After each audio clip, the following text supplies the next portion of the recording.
Taekwondo world. Well, you found it. This is the Taekwondo Podcast. Taekwondo news, competitions and other events, training and sports science, keeping the fans, coaches, and high-performance athletes up to date with the latest news and trends on Olympic Taekwondo. Let's do this. This is the Taekwondo Podcast. And now your hosts, Coach César Valentim and Peter Nestler. Hello and welcome to the first episode of the Taekwondo Podcast. We are a podcast based out of Austria in English language for everyone out there who likes Taekwondo. The coaches, the athletes, sports scientists, the fans and the families. On this episode, we are discussing 2022, the upcoming calendar, and more.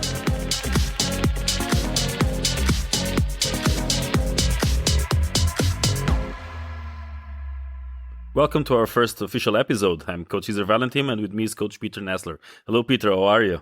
This is the first episode we are talking about the upcoming events. Most recent news. What do you think 22 is going to be like? Well, the first version, let me say it like this, of the calendar from WT and also the Continental Federations is out. It is surprisingly full, in my opinion. Let's see how many events will stay like that. We saw that they already had to move the event date for the World Championship to later in the year. Also, not China anymore. Some other country. We will see. Kyorugi is clearly picking up.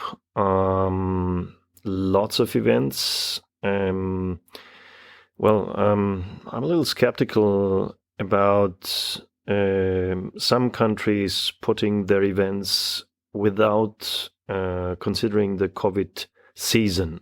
So you could watch that COVID has two peaks in the year, which is one after the winter time or during winter time, and the second one in the early autumn. And I'm not really sure if all the dates are set really, really carefully. So there's still not many events going on in summertime where for COVID, it's the best time of the year, but we will see how it develops. And I'm open for all the events. Well, the calendar this year is very interesting because we see PATU, especially since the Pan American Taekwondo Union has, for the first time, someone from Latin America as the president. Juan Manuel Lopez is the new president of the PATU. He was the president of Mexico before, and he introduced a big calendar, a lot of changes, new chairmans, a lot of committees, big changes over there on the other side of the pond. And of course, it bringing a lot of events to that region will allow the athletes over there to get more medals, more points, especially considering that this year all the events are G2 events. So instead of being 10 points events for the normal Opens and the President's Cup and one other event being a 20-point event, all the events will be a 20-point event. I don't know if they will keep the 40 points point cap per year or if they will move it to 60. That would make more sense considering that every event is a 20-point event. But it allows the players not to go to all the events, even if it's a 40 or 60 point cap. The top players will be done pretty soon, 2-3 events and it's over, and allows the smaller fish in the pond to try to get some points and try to climb the ranking. The ranking is a little bit unfair for the newcomers. You come out of junior division without a world championship that allows you to give points to start with points in the ranking. You come into the big pond with the big sharks and you have immediately be seeded against the top 1 or 2. It's a little bit unfair for the newcomers, but that's the ranking system is something we'll leave and we'll talk about in the next episode. The calendar being out there, having a lot of events, it's actually quite refreshing. It is a little challenging because the first event is right around the corner. We have next episode we'll talk about the first competitions being Turkish Open and the President's Cup.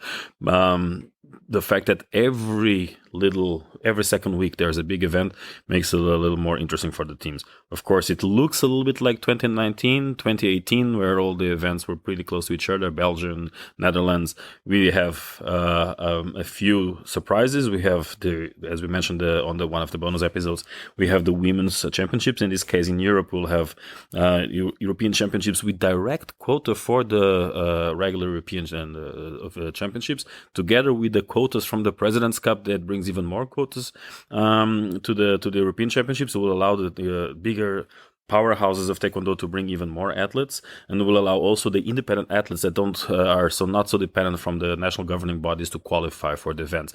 The event is definitely the calendar is definitely a very good calendar, spread out through the year. We know that in the August we have, for the juniors and cadets, big events again in Sofia, the World Championships in cadets and in juniors. But for the university athletes, also the university games, the former universities. So together, if they don't get canceled, because again, if in China they cancel the World Championships, the fact that FISU is going to do a multi-sport event is even riskier. So I'm pretty skeptic about the event in August in China. But the G2s are out there, the calendars out there. Are you planning to visiting a few of them this year? Many more than last year? We're having some of the G-class events on our schedule. I hope it stays like that, because arranging for all these travels is at the moment a lot of work to do. And I mean, there is a lot of events out there.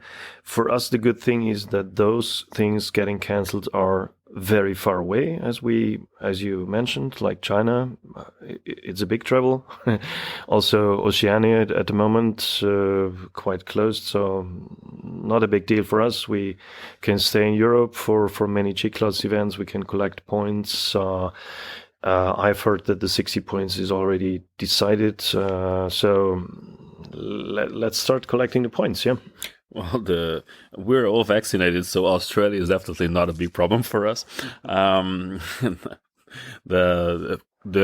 problem with the events being cancelled is that most of the expenses you have don't get refunded. So far, the organizing committees of the competitions are refunding all the teams, but it's harder with the hotels. I never got the money from Belgian Open 2020 from the hotels, the plane tickets. They do get refunded in a way or another. Most of the times they try to push you for the vouchers. At least in European Union, we have a little consumer protection that allows us to get our money back. It's not the same for everyone else, and I know that in other continents it's not the same.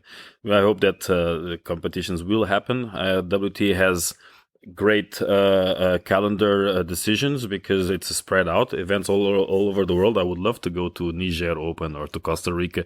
Financial reasons, I will be a little bit constricted to Europe. I guess you and many other teams in Europe will have the same, and other teams in Pan American region will enjoy the fact that they will have competitions over there with more frequency. They will have the Brazilian, the Colombian, all these events that were not so traditional, and will allow them to compete without having to go through jet lag, not to go through different nutrition, all this training away, even more expenses, because of course for life in Europe, hotels and training are not so cheap, the same as for us when we go to the Middle East. But there are at least a little more democratic and fair distribution of events. It used to be 25 events in Europe and 5 in the rest of the world. At least now there's 25 events in Europe and there's also 25 in the rest of the world. And it also reflects the amount of players. Of course, we have many more players here in Europe than the rest of the world. It's also fair that most of the events are here. The countries are closer to each other and very well connected. The events are there. Continental competitions are scheduled. The world is still an uncertainty. Everything else in more than 2-3 weeks away is always an uncertainty in pandemic times. But one thing is for sure, we have new committee chairs, and we have, for the first time in World Taekwondo, a woman in charge of refereeing. I don't know if you know her. I've did a recycling course with her in Brazil a few years ago, and I've been in touch now and then with her. Emily Morris, you probably know her sister. She was training with us in Spain a few years ago, Sammy. And it does move in a new direction, not only because it's a woman in charge of refereeing, but because it's also younger people in charge of the committees. The technical director in the World Taekwondo, the referee director in World Taekwondo, all being under 50, it's a big surprise. That is one of the main goals from Dr. Chung Kwon Cho, that he wants to have more women in the structures. So Emily Morris is one of them. We started getting younger people, that's true. Let's see how long they stay in their committee. The development in the moment is positive, in my opinion, to have more women in there and also more spreading out the committees to people really working in the committees. For me, it's a good way. No, it is a sport that's getting younger by the time the number of players, the events for the younger players are also there. And I'm happy to see that we move away from the older men will get the position. In the case of Taekwondo, it's not even older white men, it's older men in general, because it's a continental distribution would be the same. And it's nice to see that actually younger people and women are also getting these positions. We talked already about Patou having a new chairman. Of course, for unfortunate circumstances, when General Foley passed away, African Union had to have a new chairman. So we have now and also some changes over there, moving also a little more away from Northern Africa to Central Africa. We have South Korea in charge of the Asian Taekwondo Union a little bit, and changes are coming. Do you think Europe is changing in some way? European Taekwondo Union started to get more independent in the last months. That's what everybody could see. They even changed their name and back again from World Taekwondo Europe to ETU back again. So I think they're positioning themselves much more than before, but also for the rest of the community, it means that the support from ETU to WT regarding maybe events or whatever is in the moment not so good. So I'm a little skeptical that the path is a perfect one. On the other hand, Pragalos is a long-time president. As long as he could keep up with good ideas, it's okay for Taekwondo in Europe. Let's see if it stays like that. In the moment, his team works a lot to develop Taekwondo. As we could see, they tried a lot of formats for the events, and so in the moment, it's okay for me. Let's see how it keeps. They do have a new Secretary General that is famous for being innovative and to having a very professional approach to the competitions. I think the President's Cup is actually an idea from him, and most of these big events, the quotas, come from Barbarino. I think Barbarino is definitely one of the most audacious in terms of also innovative leaders in sports worldwide. We're lucky to have him in Taekwondo. If the countries in Europe are aligned together into these strong events, do you think we will have more European level events like they used to have in America? I remember, for example, that USA, they would have their huge US Open, but they would also have the US Nationals, and they would gather for almost 10 days of events. Do you think Europe will also move into that format of the big events? We see it with the President's Cup, but do you think it's going to grow even more? The problem is that COVID caused a little halt of all these things. President's Cup was well on its way, developing very nice. Last one was Helsingborg. We will see now in Albania the next edition. Let's see how they manage to do this. You're very right. I met Antonio Barbarino a few weeks or months ago in Portugal at the Pumps Europeans, talking a little bit. And I'm very positive on him because he always keeps to focus on the ideas he has, and no matter what happens out there. So that's a good motor for the development. That's good. You're listening to the Taekwondo Podcast. Now back to your hosts, Coach César Valentim and Peter Nestler. We talked about the calendar and what we expect to have it in terms of competitions, but also in terms of training, we need to understand what is coming up. We have pandemic. We're in the middle of an Omicron wave. Most of countries are getting record numbers of infections every day, even record numbers of people dying. Some countries are more vaccinated than others. Therefore, they're not so worried about the intensive stations being overloaded. But We all know sports are not that important, especially the non-competition sports. We have our professional athletes will be able to train, at least with some restrictions. Even if they're not allowed to travel, they're still allowed to have some training camps, meet some other professional teams and organize in smaller groups. But that still keep active and look with a perspective, train with a goal. But how will COVID let us train? How will COVID let us move with our Taekwondo programs, our schools, our centers, our other activities?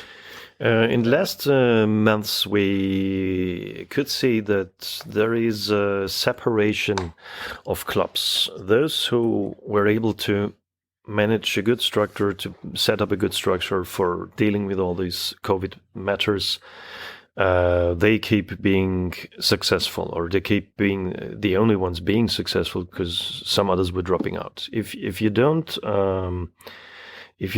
fulfill all the criteria, if you don't do your housework, you will not be successful. So the professional clubs, they keep their path. That's very clear. COVID is just, in my opinion, it's just one thing, and management thing to handle.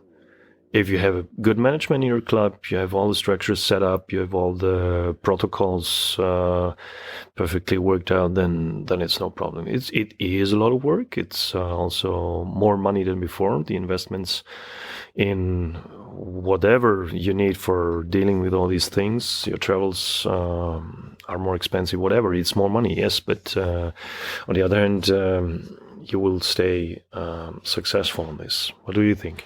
I think that in some countries we are luckier than others. Clubs that are located in countries with less restrictions, or at least with less regulations, it will be able to train without so much of that investment. Countries that are in more restriction mode and have a little more incentives for the clubs to work in a professional way, they will also demand you more, and they will allow you to train. But if you have to invest in training, as for example contact tracing. One of the things that we have to do for contact tracing is not only to keep a sign-up sheet for the members. That works in many other countries. In Austria, if you don't have a digital contact tracing that you are able to share immediately and accessible and record, and also for data protection, able to disappear after for a few days. All those tools, all those operational systems, they have to be in place. And of course, in other countries, it's easier than in Austria. But in another way, in Austria, if you don't invest, you don't get it. In terms of keeping your doors open, it's obviously that everyone around the world is suffering from a decline of participation in the classes, in memberships, because people are just afraid. The restrictions will not let them do it. Now we have either space limitations, we will have attendance number limitations, medical limitations. If you are not vaccinated in Austria, you're not allowed to train. If you are not tested 3 times a week, you're not allowed to train. If you are not wearing this or wearing that, you are not allowed to train. So there's all these restrictions. The members, even if they are willing to train at some degree, they will not go through all the hurdles to come for training. Will I really want to go, and then I have to drive there, then I have to do a test before I drive there, then I have to register online, then I have to do this. So of course, some of the participation numbers will decrease because the access to the sports venues itself are restricted. In some cases, sports venues are still locked. Training will be challenging, competitions will be challenging, but we'll try to get the best out of it and have 2022 be a successful year, since 2024 just around the corner. Thank you, Peter. It was a pleasure being here with you and with everyone who's listening. This was our first episode of the Taekwondo podcast. If you haven't already listened to our bonus episodes, they are already available online wherever you listen to your podcasts. We are releasing new episodes every Tuesday, and the first episode is already out there. So stay tuned, subscribe to the podcast, leave us a positive review, and share it with your friends. See you next time. You've been listening to the Taekwondo Podcast, keeping the fans, coaches, and high-performance athletes up to date with the latest news and trends on Olympic Taekwondo. Your host, Coach César Valentim, has almost 20 years of experience with high-performance Taekwondo and has worked all around the world as a Taekwondo trainer. Peter Nestler has been teaching Taekwondo for more than 20 years, and he's currently one of the top referees in Europe. We hope you enjoyed the show. Make sure to like, rate, and review. And we'll be back soon. But in the meantime, find us on Instagram at Taekwondo Podcast, on Facebook at Taekwondo Cast, and the website taekwondopodcast.com. See you next time.